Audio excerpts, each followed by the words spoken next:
Welcome to the People's Voice podcast. Don't forget to subscribe to our YouTube channel, at Animation Liberate for Organize, to watch more of our videos to learn from the life of the common people, the challenges they face and how they manage to overcome them.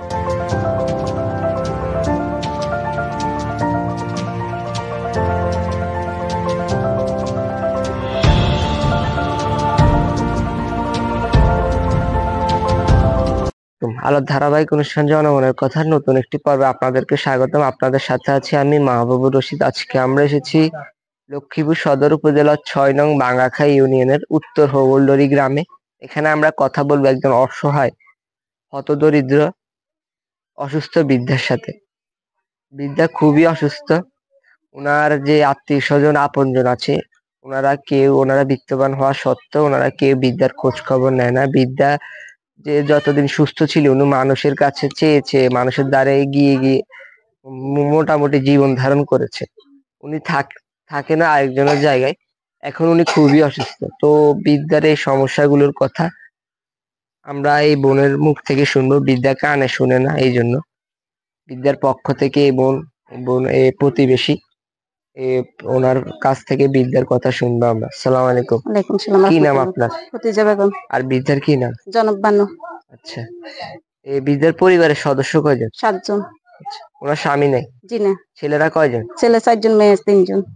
ওনারা কেউ বৃদ্ধার খোঁজ খবর নেয় না? জি না। ওনাদের আর্থিক অবস্থা কি? বৃদ্ধার ছেলে মেয়েদের আর্থিক অবস্থা কি রকম? এরা রতে আনি পেটে খা, মানে এমন অবস্থা বেশি ভালো না। আচ্ছা, তো এই যে বৃদ্ধার এই অবস্থা, বৃদ্ধা আগে কেমন ছিল? আগে সুস্থ ছিল, মানে তো একজন তো যাই খুঁজি বিচারি আনতো, খাইতে পাইতো। এখন তো এই ঘরে হাম ঢুকি গেছে, খাইবো। এই যে এই ঘরটা, এটা কার? এটা আরেকজনের ঘর, বৃদ্ধার নিজের না? জি না। আচ্ছা, তো এখন যে বৃদ্ধা এত অসুস্থ, এখন উনি কিভাবে চলেন? এখন কিভাবে চলে, কিছু দেই আমরা খা, আর নইলে এইভাবে হরিতে এখন তো যাইতেও পারে না, খাইতেও পারে না। আপনারা যারা প্রতিবেশী আছেন ওনারা না দিলে মানে বৃদ্ধা চলে না? জি না।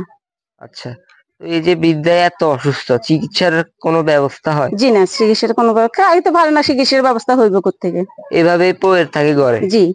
আচ্ছা, মানুষের দ্বারা যাইতে পারে এখন? জি না, এখন যাইতে পারে না, এখন তো ঘরের মধ্যে প্রতিবন্ধীর মতে হয়ে গেছে এখন।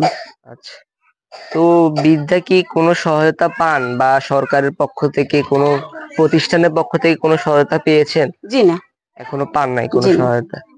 আচ্ছা, তো যে বৃদ্ধার এই জীবন এইভাবে চলছে, এত করুণ জীবন, তো কি মনে করেন বৃদ্ধার কি হলে বৃদ্ধার জীবনের শেষ নিঃশ্বাসটুকু স্বস্তির সহিত শেষ নিঃশ্বাসটা হবে?